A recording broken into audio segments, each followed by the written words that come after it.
अस्सलाम वालेकुम students, welcome back.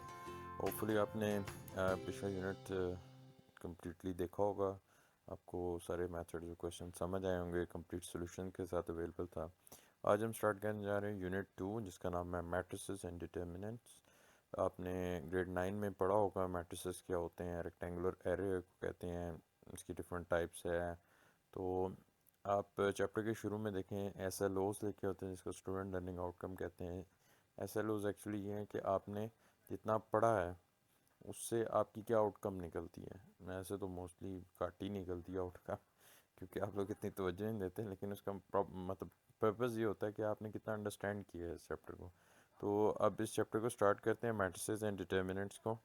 अभी तक आपने जितना भी मैट्रिसेस डिटर्मिनेंट्स को पढ़ा है, वो उसमें डिटर्मिनेंट आपने लिखा था जस्ट स्क्वायर मैट्रिसेस का, यानी जिसकी 2 रोज़ और 2 कॉलम होते हैं, या 3 रोज़ 3 कॉलम वाला होता है। बट हमने 2 बाई 2 का लिया था। अब अगर आपने ज़्यादा लेना है, more than 2 by 2, 3 by 3, 4 by 4 का, तो उसको अब हम इसमें चेक करेंगे। तो अभी चेक स्टार्ट करते हैं, इसमें देखते हैं क्या है। इसे स्टार्ट है यूनिट 2 का मैट्रिक्स एंड डिटर्मिनेंट्स इंट्रोडक्शन। आपको पता है इसका कॉन्सेप्ट जो है वो इसमें जो स्टार्ट में दिया गया था वो आर्थर कैले ने दिया था। तो आर्थर कैले वाज अ ग्रेट मैथमेटिशियन, ठीक है। तो देखने में तो गुड लुकिंग नहीं था, बड़े अजीब से थे। एक तो जितने भी हमारे पुराने जितने भी इंटेलिजेंट हैं, उनकी शक्लें बेचारों की जी में शायद पढ़ पढ़ के हो जाती हैं। जैसे क्लास में भी आप ये देखें कि जो जितना पढ़ाकू होता है वो उतना ही नर्ड टाइप जो होता है वो उतना ही होता है, माठा माड़ा सा होता है बेचारा। और जो बैक बेंचर्स वो होते हैं वो सही टिशन टाइट रहते हैं। तो concept of a matrix and it's notation आपको पता है कि इसको रो बाय कॉलम में लिखते हैं। यानी अगर आपने एक मैट्रिक्स लिखना है ऐसे, तो ये आ गया 3 4 5 2 0 6 -3 7 9। एक एग्जांपल दे रहा हूँ, इसका ऑर्डर 3 बाई 3 है। क्यों 3 बाई 3 है कि इसमें 3 रोज़ और 3 कॉलम्स हैं। आपको ऑर्डर का पता है कि रो बाय कॉलम होता है, ये चीज़ का ध्यान रखा करें आप। इसका कॉलम बाय नो रो नहीं, रो बाय कॉलम होता है। अगर मैं एक मैट्रिक्स ऐसे लिखता हूँ 1 0 7, तो इसका ऑर्डर आता है 3 बाई 1, बिकॉज 3 रोज़ हैं और 1 कॉलम है। 3 बाई 1 इक्वल 3 ना लिख दिया करें। ये वो जोक नहीं है जैसे कि एक ने गाड़ी ली तो 4 बाई 4, तो वो उसके आगे हमेशा 16 लिख देता था। तो वो न्यूज़ ने अपनी गाड़ी वापस कर, उसने कहा कि ये इसको मिटाओ, दोबारा से नई गाड़ी इसको रेस करके दोबारा लिखो उस पर कंपनी से। तो वो दोबारा रेस करके उसने 4 बाई 4 लिखा, उस बंदे ने फिर इक्वल 16 लिख दिया। अब वो बंदे को इतना गुस्सा चढ़ा, उसने कहा अच्छा चले, उसने 4 बाई 4 इक्वल 16 खुद ही लिखवा दिया। तो अगला भी कोई पाकिस्तानी होगा जैसे वो इतना दिमाग वाला था, उसने इसके आगे टिक लगा दिया। तो ये आपने नहीं लिखना 3, बट माइंड के लिए ये सिर्फ बताने के लिए होता है कि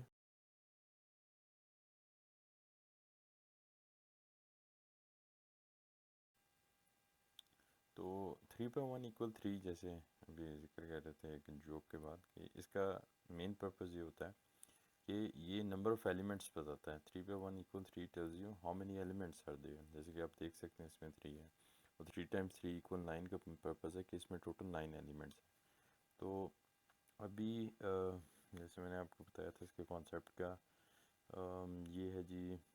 एक और चीज़ है कि मैट्रिसेस बहुत सारी जगहों पे यूज़ होता है, specially programming, coding, daily life में, एप्लीकेशंस में। अब जैसे आपके साथ नेम ऑफ स्कूल है, तीन अगर ABC, मतलब एज एन एग्जांपल 3 स्कूल हैं, और नंबर ऑफ स्पीकर्स यानी लैंग्वेज वाइज हैं, इंग्लिश, उर्दू, पश्तो, हिंद को, अरबिक, मतलब कुछ भी आप कर सकते हैं।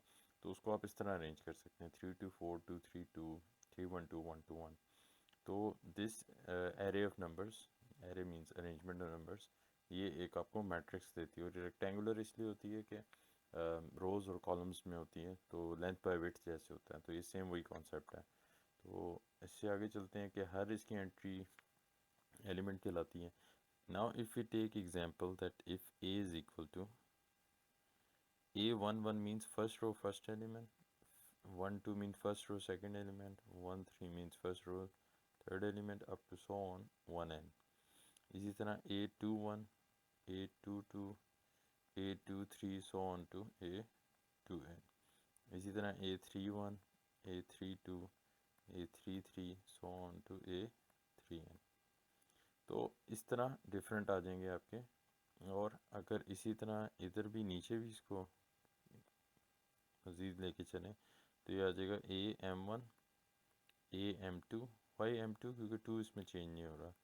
AM3 and so on to AMN। तो ये आपका आ जाता है मैट्रिक्स। अच्छा, तो ऑर्डर ऑफ अ मैट्रिक्स बता चुका हूँ, रो बाय कॉलम होता है।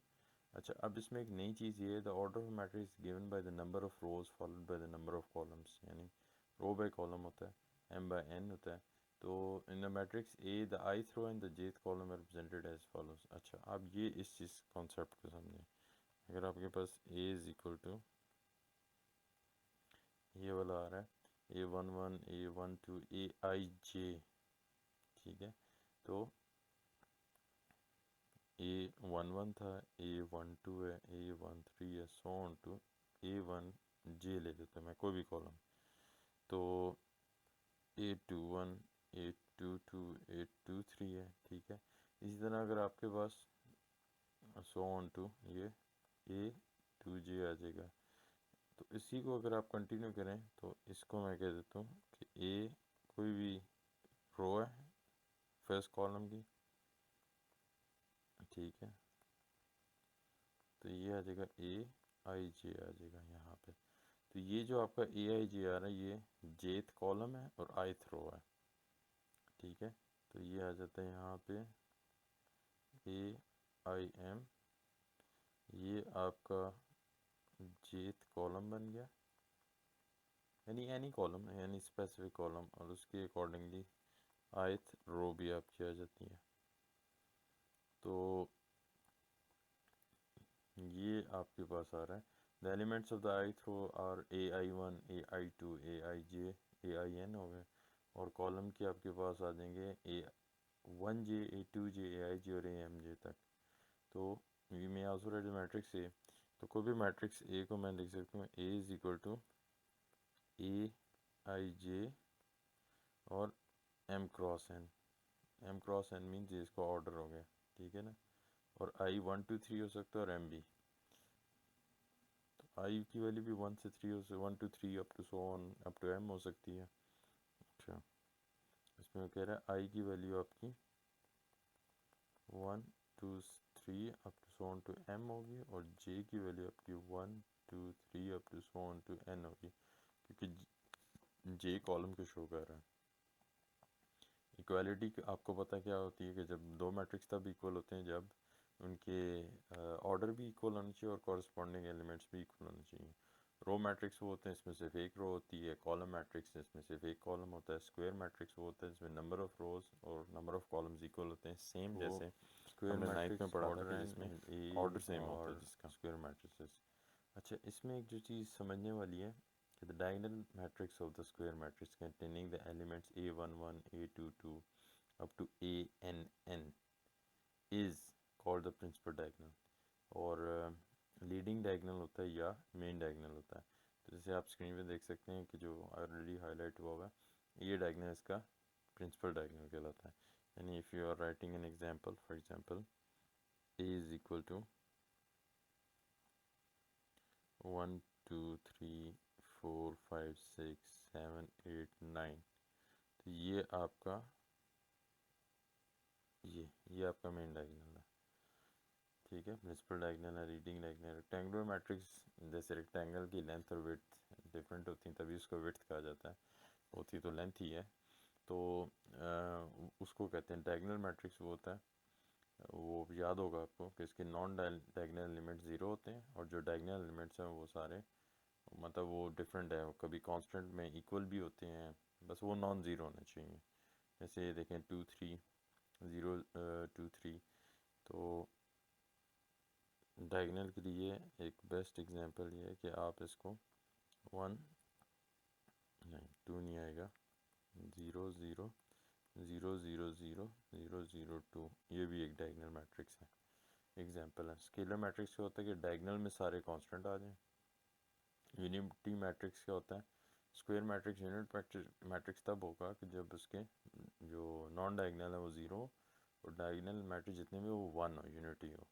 तो अभी तक हम ऑर्डर 2 बाई 2 का अगर मैं लिखूँ I2 मीन्स 2 बाई 2 ऑर्डर का, तो ये तो सिंपल 1